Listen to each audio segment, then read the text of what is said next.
제가 참 좋아하는 명언이 하나 있는데요. 여러분 잘 아실 테지만은 아마존의 선교사로 29이라는 나이에 이 생을 마감한 짐 엘리엇이라는 선교사가 있는데, 그 선교사가 생전에 이런 말을 남겼습니다. 영원한 것을 얻기 위해 영원할 수 없는 것을 버리는 자는 바보가 아니다. 다시 한번 읽어드릴게요. 영원한 것을 얻기 위해 영원할 수 없는 것을 버리는 자는 바보가 아니다 라는 이 말을 남겼습니다. 생전에 29에 죽기 전에. 저는 벌써 40이 넘었는데 젊은 나이에 정말 어쩜 이런 멋진 말을 남길 수 있었을까라는 생각도 들고, 근데 이제는 제가 이 말이 익숙해졌지만은 짐 엘리엇 선교사가 남긴 이 한마디를 제가 처음 들었을 때는 정말 이 망치로 한 대 얻어맞은 것 같은 그런 느낌이었습니다. 그 말을 처음 들었을 때 제 마음속에 이제 질문들이 계속 막 이렇게 생겨나는데, 영원한 것은 무엇인가? 영원할 수 없는 것은 또 무엇인가? 나는 또 무엇을 위해서 살고 있는가? 나는 정말로 영원한 것을 얻기 위한 삶을 살고 있는가? 버릴 수 있는가? 이런 질문들이 계속 마음속에서 막 이렇게 솟구쳐 오르는 겁니다. 여러분은 어떻습니까? 여러분의 최종적인 목적지는 어디이며 또한 무엇입니까? 영원한 것과 영원할 수 없는 것 중에 여러분 무엇이 더 가치 있는 것이겠습니까?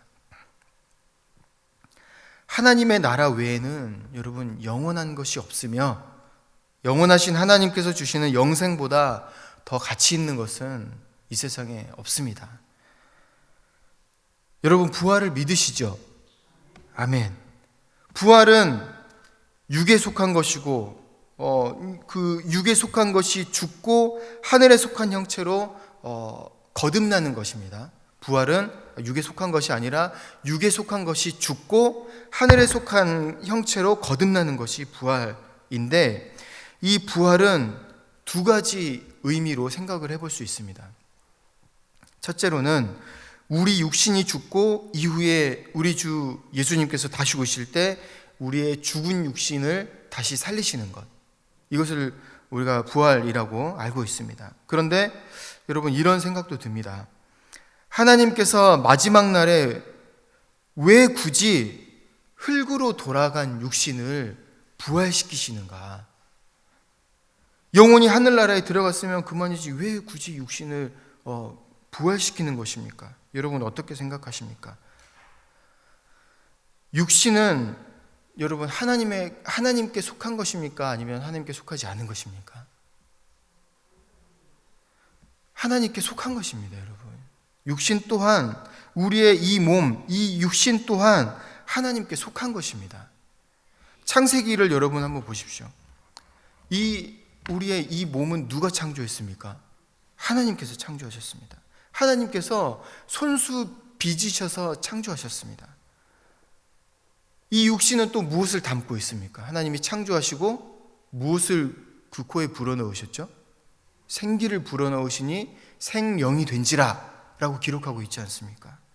하나님은 우리의 몸에 하나님의 생기, 하나님의 호흡을 담으셨습니다. 영혼이 하늘나라 갔다고 모든 것이 완성된 것이 아닙니다. 하나님은 우리의 이 육신을 마치 무슨 과자 봉지 버리는 것처럼 영혼만 쑥 빼내고 이렇게 버려버리는 것이 아닙니다. 육신의 부활이 부활의 완성입니다. 예수님의 부활이 아주 중요한 예가 될 것입니다. 우리도 그렇게 부활할 것입니다. 또한 그렇게 하나님 보좌 앞으로 예수님처럼 들려 올라갈 것입니다. 그런데 다시 말씀드리지만 그것만이 부활은 아닙니다. 부활의 두 번째 의미는 하늘에 속한 형체로 거듭나는 것입니다. 니고데모가 어느 날 밤에 예수님께 찾아왔습니다. 그리고 예수님께 물었죠. 장성한 인간이 어떻게 다시 태어날 수 있는가? 예수님은 무엇이라고 대답을 하셨습니까? 예수님께서 이렇게 말씀을 하셨어요. 사람이 물과 성령으로 나지 아니하면 하나님의 나라에 들어갈 수 없느니라. 여러분, 물은 죄사함의 회개를 의미하는 것이고, 성령은 인도하신 하나님, 자라게 하시는 하나님이십니다. 이것을 오늘 본문에서 바울의 설명을 통해 이해를 해보자면, 우리의 육신, 육에 속한 모든 것을 씨앗이라고 한다면 회개는 씨앗을 심는 것을 의미하는 것입니다. 좋은 땅에 심겨진 씨앗은 여러분 어떻게 되겠습니까? 당연히 싹이 트고 자라나게 되는 것입니다. 누가 자라게 하십니까? 하나님께서 자라게 하십니다. 뿌리가 나오고 싹이 트고 자라나서 나물보다 큰 나무가 되어서 30배, 60배, 100배의 열매가 맺히게 하십니다. 이것이 오늘 본문에서 말하는 하늘에 속한 형체이고, 하나님께서 하늘에 속한 그것을 통해 하나님의 살아계심의 영광을 드러나게 합니다. 땅속에 심겨진 씨앗은 눈에 보이지 않지만 자라서 나무가 된 30배, 60배, 100배로 열매 맺어진 그 나무는 눈에 보이지 않습니까?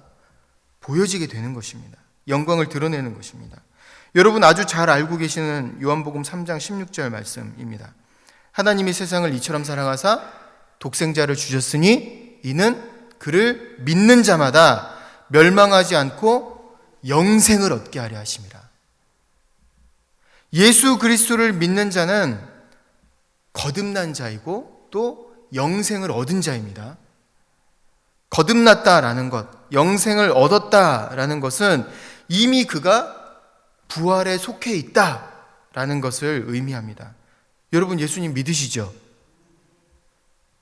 이미 여러분은 하늘에 속한 형체로 거듭난 자들입니다. 다시 말해서 두 번째 의미로 부활한 자들이라는 말씀입니다. 비록 우리 눈에 보기에는 부활 전과 부활 후가 겉모양은 우리 육신 이 모양은 같다라고 생각할지 몰라도 우리는 이제 씨앗이 아니라 나무 같은 존재들입니다. 하나님께서 그분의 영광을 드러내시는 하늘에 속한 형체들입니다. 우리의 이 몸은 육의 몸이 아닌 하나님의 생기를 담은 영의 몸이라는 말씀입니다. 예수 그리스도를 믿는 그 믿음으로 말미암아 아담으로 인해서 아담의 죄악 범죄로 인해서 깨져버린 그 생기를 담는 그 그릇이 예수님을 믿는 그 믿음으로 말미암아 다시 하나님의 생기를 담을 수 있는 그릇으로 회복되었다라는 말씀입니다. 그런데 여러분, 우리가 왜 부활에 속한 신령한 몸으로 이 땅에 아직도 존재하고 있는지 여러분 아십니까? 하나님은 왜 하늘에 속한 우리를 다시는 눈물도 없고 아픔도 없고 애통하는 것이나 곡하는 것이 전혀 없는 하나님의 나라로 이끌어가지 않으시고 왜 영생을 소유한 채로 부활한 자들로 이 땅에 살아가게 하시냐라는 것입니다. 여러분, 범죄하기 전에 아담은 여러분 어떤 존재였습니까? 영생을 소유한 채로 이 땅에 살아가는 존재이지 않았습니까? 그렇죠? 죽음으로 인해서 죄악으로 인해서 아담이 죽게 된 것이지 그전에는 아담은 영생을 소유한 사람이었습니다. 하나님께서 영생을 계속해서 공급해 주셨습니다. 하나님께서 아담에게 영생을 소유한 채로 이 땅에 살아가는 그 아담에게 맡기셨던 소임이 창세기 2장 15절을 보면 하나님의 나라를 경작하고 지키는 것이었습니다. 하나님의 나라를 경작하고 지키는 것이 사람에게 맡겨진 본분이었습니다. 그렇다면 이제 답은 나왔습니다. 하나님께서 우리를 영생을 소유한 하늘에 속한 이의 형상을 입은 자로 이 땅에 두신 이유는 아직 하나님께서 하나님의 이 창조 세계를 사랑하시기 때문이라는 것입니다. 하나님께서 이 창조 세계를, 하나님께서 창조하신 이 창조의 세계를 사랑하시고 버리지 않으셨기 때문이고 회복시키려고 작정하셨기 때문에 부활한 우리, 부활에 속한 우리, 예수 그리스도를 믿는 우리, 하나님의 영을 담은 그릇으로 회복된 우리를 이 땅에 두신 것입니다. 예수 그리스도를 믿는 우리가 여전히 이 땅에 살아가는 이유는 하나님께서 아담에게 맡기셨던 그 일, 경작하고 지키는 아담에게 맡기셨던 그 일을 거듭난 우리에게 다시 맡기셨기 때문에 우리가 아직 여기 있는 것입니다. 여러분, 어떤 게 더 좋은 것이겠습니까? 한번 생각을 한번 우리가 해봅시다. 예수 그리스도를 믿었어요. 회개 기도를 딱 했어요. 기도하고 눈을 딱 떴을 때 하나님의 나라가 쫙 펼쳐져 있어요. 그게 좋겠어요? 아니면은 기도하고 눈 떴는데 아직도 죄악이 가득한 세상에 있어요? 어떤 게 더 좋은 것 같으세요? 천국에 딱 가 있으면 얼마나 좋겠습니까? 그런데 우리가 회개 기도를 딱 했는데 아직도 우리가 어디 있습니까? 이 땅에 있는 거예요. 그러면 하나님은 우리를 천국 백성으로 삼지 않으신 것입니까? 우리 천국 백성이잖아요. 그렇다면 우리가 천국 백성인데도 아직 이 땅에 있다라는 것은 하나님께서 우리에게 하나님의 뜻을 어떤 이 땅에 두신 그 뜻과 이유를 가지고 계신다라는 의미로 우리가 생각을 해야 됩니다. 그것이 그 하나님의 뜻이 뭐냐면 하나님의 나라를 경작하고 회복시켜 나가는 것. 아담에게 맡기셨던 그 일을 우리에게 다시 맡기신 것입니다. 그래서 이전에는 예수 그리스도를 믿기 전에, 예수 그리스도를 모르는 채로 살아가던 이전에는 우리가 나를 위해 살았다면, 내 인생을 위해서 살았다면 이후에는 지경이 넓어지는 것입니다. 하나님의 나라를 경작하는 삶을 살아가는 것입니다. 그것이 하나님의 영광을 드러내는 것이고 하나님의 영광을 드러내는 삶이 거듭난 자의 삶입니다. 부활에 속한 이는 우리는 그리스도인들은 가만히 있어도 하나님께서 하나님의 영광을 세상 가운데 드러내실 거예요. 하지만 하나님께서 우리에게 주신 힘으로, 우리에게 주신 달란트로, 우리에게 주신 모든 것들로 우리에게 맡기신 각자의 삶의 터전에서 하나님의 영광을 드러내기 위해 힘차게 살아가는 것, 우리의 삶의 터전을 경작하여서 그 가운데 생기가 돌게 하는 것, 생명의 지경을 넓혀가는 것이 우리의 본분이고 우리에게 맡겨진, 다시 한번 맡겨진 사람의 삶입니다. 이것이 영원할 수 없는 이 세상에서 영원을 사는 삶이고 곧 우리 그리스도인들의 삶입니다. 썩을 것, 욕된 것, 약한 것, 육에 속한 것들을 하나님 나라의 씨앗으로 삼으시길 바랍니다. 내 인생의 품에 꼭꼭 끌어안고만 있지 마시고 하나님 나라의 씨앗을 삼아서 여러분이 경작한 그 황무한 땅에 그것들을 심으시기 바랍니다. 그러면 하나님께서 어떻게 하시겠습니까? 그것들로 하여금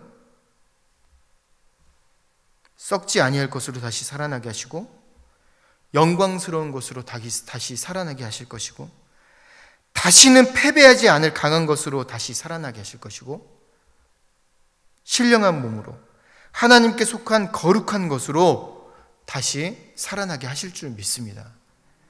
하나님께서 반드시 우리의 삶에 생명의 열매가 맺히게 하실 것이고 30배, 60배, 100배로 맺히게 하실 것인데 그 열매를 여러분 누구를 위해서 주시겠습니까? 여러분? 나 잘 먹고 잘 살라고 30배, 60배, 100배로 열매를 주시겠습니까? 그 열매는 어떤 열매냐면 생명의 열매예요.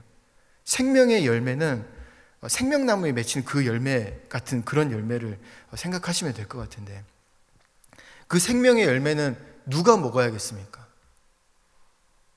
여러분, 생명의 열매는 생명을 필요로 하는 이들이 먹어야 되는 거예요. 우리도 먹지만 우리 이웃들, 예수 그리스도를 모르는 이들이 그 생명의 열매를 맛봐야 됩니다. 그 열매를 맛본 이들은 어떻게 되겠습니까? 우리처럼 예수 그리스도로 말미암아 거듭난 자들이 되어서 영생을 얻게 될 것입니다. 그러면 그들이 또한 썩을 것들로 땅에 심고 하나님께서 썩지 않을 것들로 자라나게 하시는 하나님의 백성이 되는 것입니다. 오늘 영적 순례의 길 21번째 날입니다. 이번 33일간의 영적 순례의 길 이 여정이 지난날의 우리의 여정을 되돌아보는 그런 시간이 되기를 바랍니다. 그리고 다시 한번 우리의 평생의 영적 순례의 길을 힘차게 걸어가기를 다짐하는 그런 시간이 되기를 바랍니다. 그 영적 순례의 길 가운데 하나님께서 우리와 늘 동행하시면서 우리의 삶 가운데서 생명의 열매들이 맺히게 하실 줄 믿습니다. 우리의 인생 가운데 성령 하나님께서 인도하시며 우리로 거룩한 하나님의 백성다운 영생을 소유한 자의 삶을 살아가게 하시기를 간절히 축원합니다. 다 같이 기도하겠습니다. 아버지 하나님, 참으로 우리를 주의 백성 삼아주심을 감사드립니다. 우리에게 예수 그리스도를 구주로 고백할 수 있는 믿음을 허락하여 주심을 감사드립니다. 우리로 부활에 속한 자들 삼아주심을 감사드립니다. 하나님, 우리가 참으로 부활한 하나님 나라의 백성들인데, 거듭난 하나님 나라의 백성들인데, 하나님, 우리가 이제 이후의 삶을 참으로 하나님 나라의 백성답게 영생을 소유한 자답게 부활을 살아갈 수 있도록 하나님 은혜 베풀어 주시옵소서. 하나님, 우리를 통하여서 이 땅 가운데 우리가 만나는 모든 이들 중에 영생을 필요로 하는 이들, 영생이 갈급한 이들이 예수 그리스도를 맛볼 수 있도록 주님, 우리의 삶 가운데 은혜 베풀어 주시고 우리를 사용하여 주시옵소서. 우리의 영적 순례의 길을 매일매일 인도하시며 한 걸음 한 걸음을 보살펴 주시기를 간절히 바라고 원하오며 살아계신 우리 주 예수 그리스도의 이름으로 기도드립니다. 아멘.